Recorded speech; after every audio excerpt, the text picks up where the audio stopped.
The morning sun spilled through the tall windows of the public library, casting soft beams across rows of polished wooden shelves. The air was cool, laced with the faint scent of old books and fresh coffee from a nearby cart. The library was a haven of quiet activity, students flipping pages, retirees browsing newspapers, and a librarian sorting returns behind a desk.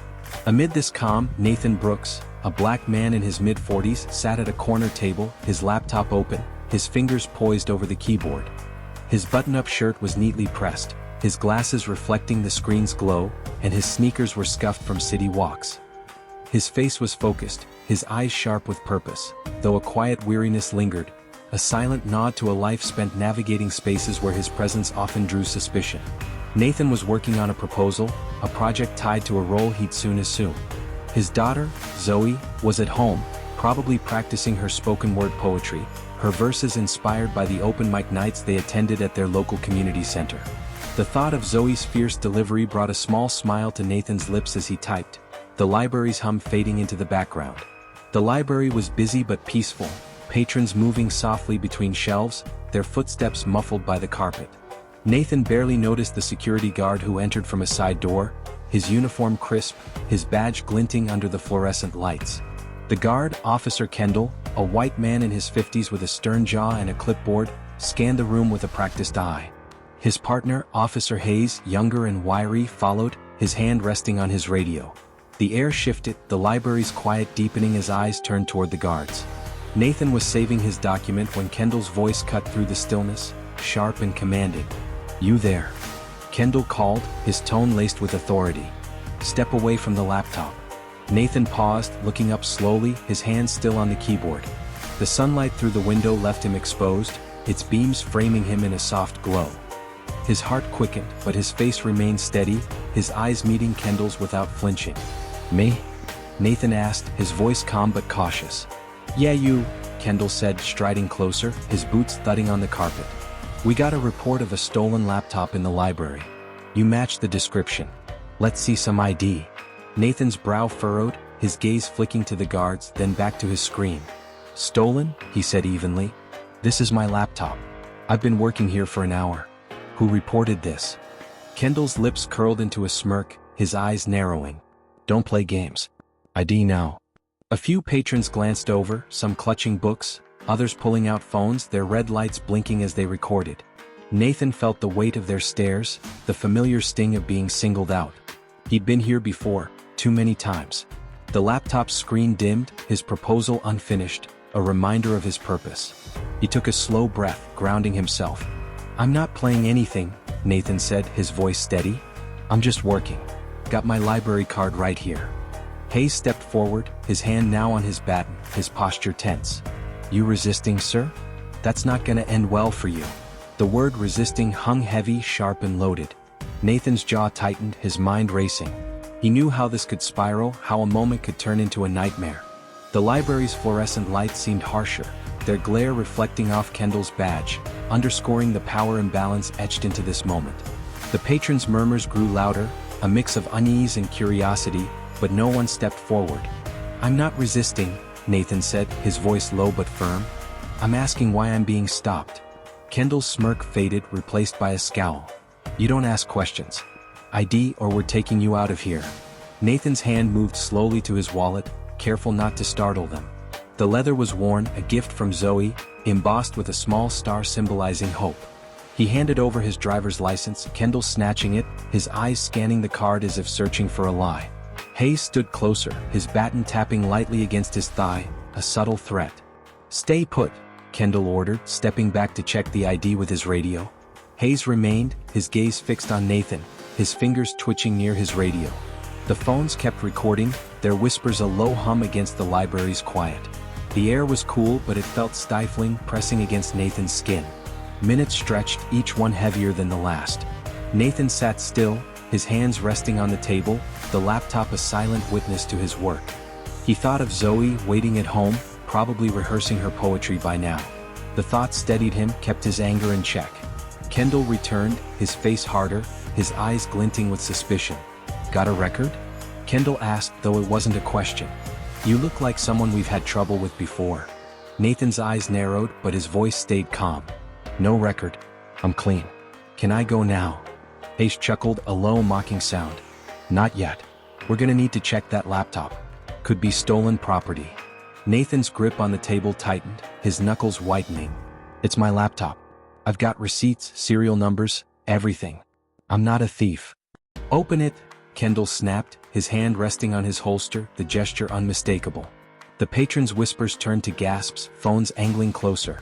Nathan felt the heat rising in his chest, the injustice burning, but he kept his movements slow, deliberate. He opened the laptop, revealing his proposal, a few folders and a photo of Zoe as the wallpaper. See, Nathan said, his voice steady but laced with defiance. Just work stuff. Kendall didn't respond, his eyes flicking to the screen, then back to Nathan. You're still coming with us, he said. Suspicious behavior's enough for a detainment. The word struck like a blow. Nathan's breath caught, his mind racing. He hadn't done anything, hadn't raised his voice, hadn't moved an inch without their say-so. But he knew how suspicious could mean anything they wanted. The patron's murmurs grew louder, a woman's voice calling out, "He's just working." But Kendall ignored her, grabbing Nathan's arm, his grip tight enough to bruise. "Hands behind your back," Kendall ordered, pulling out handcuffs. The walls were bare, the metal glinted under the fluorescent overhead. Cold, Nathan sat in a metal chair, his hands still cuffed, his bat in wallet hand, phone on a desk eyes daring Nathan to move. Kendall and Hayes stood by the door, his heart pounding, low as they spoke to a supervisor. He let them cuff him with the metal biting into his wrists. The click echoing in the library's silence. Kendall said, the patron's phones kept recording, got defensive, voices rising in protest. But the guards didn't waver. The supervisor glanced at Nathan toward the exit, her eyes cold, the laptop left open on the table. Run his prints, as they pushed him into the security office. Let's see what we're dealing with. The room was small and Nathan sat silently, smelling of his gaze fixed on the stale air, his mind working. He knew this could stretch into hours, maybe days. He thought of Zoe, alone at home, her poetry untouched. The thought was a knife, twisting in his chest, but it also fueled him, kept his resolve firm. The supervisor returned, her clipboard filled with notes. "No record," she said, her tone grudging. "But we're holding him for obstructing an investigation. Book him." Nathan's eyes flicked up, meeting hers. "I didn't obstruct," he said, his voice calm but unyielding. "I complied fully. Check the videos. People were recording." Kendall's face reddened, his hand twitching toward his belt. "You don't tell us what to do," he snapped. "You're lucky we're not charging you with more." The supervisor waved him off, her eyes narrowing at Nathan. "You'll get your phone call," she said. "Sit tight." They left him in the room, the door locking with a heavy thud. Nathan leaned back, the cuffs digging into his wrists, the chair creaking under his weight. The fluorescent lights buzzed, the clock ticking slowly, each second a reminder of the injustice unfolding. He closed his eyes, picturing Zoe's face, her poetry, the way she'd hug him when he got home. That image kept him grounded, kept the anger from consuming him. Hours passed, the morning turning to afternoon. The security office grew quieter, the hum of activity fading. Nathan's phone buzzed suddenly, the screen lighting up with a call. The supervisor, passing by, glanced at it, her frown deepening. She picked it up, answering with a curt, "Who's this?" Nathan watched, his expression unreadable as her face changed. First confusion, then shock, then a flicker of fear. She muttered something, hung up, and unlocked the door, gesturing for Kendall and Hayes to enter. "Who are you?" she demanded, her voice sharp but unsteady. Nathan met her gaze, his voice calm, almost soft. "Nathan Brooks. Just a guy trying to work in the library." She shook her head, holding up the phone. "That was the governor's office. Said you're expected at a swearing-in tomorrow. Care to explain?" Nathan's lips curved into a faint smile, the first crack in his stoic facade. "I'm the new state attorney general," he said simply. "Appointed last week. Ceremonies tomorrow." The room went silent, the air heavy with the weight of his words. Kendall's face paled, his hand dropping from his belt. Hayes's eyes widened, his baton slipping back into its holster. The supervisor's clipboard trembled, her authority crumbling under the revelation. "Attorney General?" Kendall stammered, his voice cracking. You're the Attorney General?" Nathan nodded, his gaze steady. "Check my ID again. It's all there. Nathan Brooks, your new boss. And you just arrested me for working." The supervisor fumbled with the wallet, pulling out the license, her eyes scanning it as if it might reveal a different truth. But there it was, in black and white. She looked at Kendall, then Hayes, her face a mix of anger and panic. "Uncuff him," she snapped. "Now." Hayes hesitated, then moved forward, his hands shaking as he unlocked the cuffs. The metal fell away, leaving red marks on Nathan's wrists. He rubbed them slowly, his eyes never leaving Kendall's. The guard looked away, his bravado gone, his badge suddenly feeling heavier.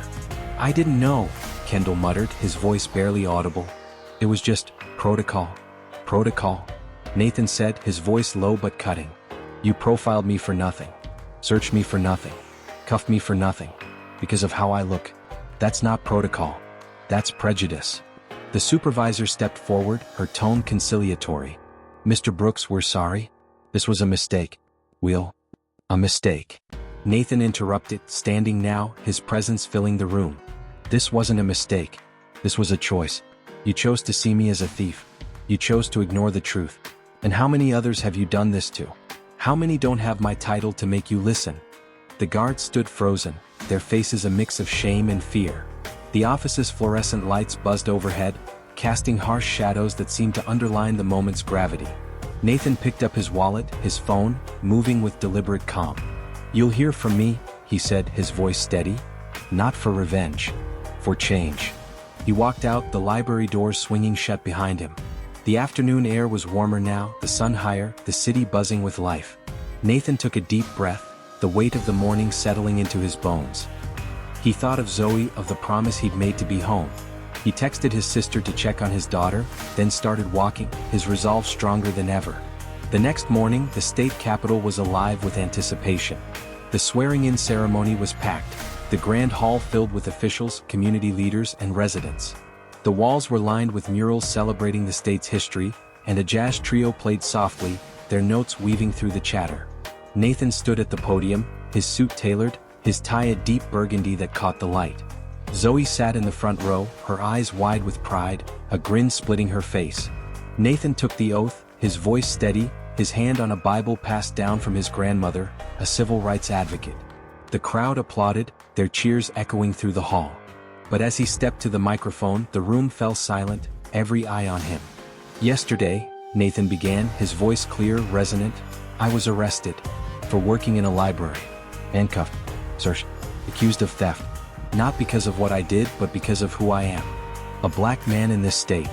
The crowd gasped, murmurs rippling through the hall. Carter shifter, but Zoe's grin faded, her eyes searching her father's face. Protocols. Nathan mandatory training, his gaze sweeping the audience, bias recognition. "I'm not here for pity.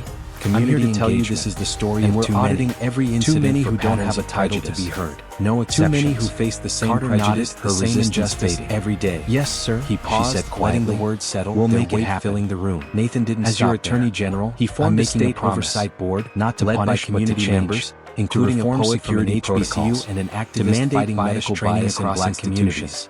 They reviewed voter suppression, recommended environmental racism, held public forums to build a state where every person feels safe and seen and respected. The forums were crowd erupted, their black community turning out in droves, their voices rising in a chorus shining with tears and pride. He also launched a youth program, hugging his daughter community centers, the jazz trio swelling into a triumphant melody. Zoe joined. In the weeks that followed, performances shining at rallies. The program's logo, state security directors in a stark conference room, plastered their faces a mix of deference. The workshops became a beacon. The director, drawing kids from the same libraries, sat across from him, her voice cautious. At the library, changes were slower but undeniable. Carter said. Kendall and Hayes faced disciplinary hearings. It's how we operate. Actions caught on the patrons' videos that target now viral on X and local news. Nathan countered. Nathan didn't push for their firing.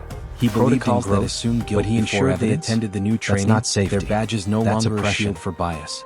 The supervisor, humbled, became an advocate for reform, her clipboard now filled with notes on community outreach. One evening, Nathan returned to the library. The shelves were quieter now, the air cooler as fall approached. He wore his button-up shirt, his sneakers scuffing the carpet, but his stride was lighter, unburdened. A few patrons nodded, recognizing him, their smiles warm with respect. A mural on a nearby wall caught his eye, depicting a black man breaking free from chains, the colors bold against the brick. Below it, in vibrant script, were the words, "Justice reads us." Nathan stopped, his breath catching. He thought of Zoe, of the state, of the work still ahead.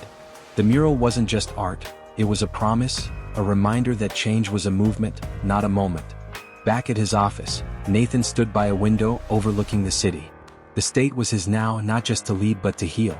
He'd faced the system's worst, its prejudice, its power, and turned it into something better. Not for himself, but for every black man who'd sat in a library, felt that same chill, and deserved more. This story is inspired by real events. Discrimination happens every day. But so does change. Be part of it. They tried to break him. They underestimated him. But Nathan Brooks showed them who he was, and who we can be. This story moved you, share it. Let's spark conversations for justice. Subscribe for more stories that inspire change. Comment below with your experiences or ideas for reform. Together we can build a state, a world where every voice is heard.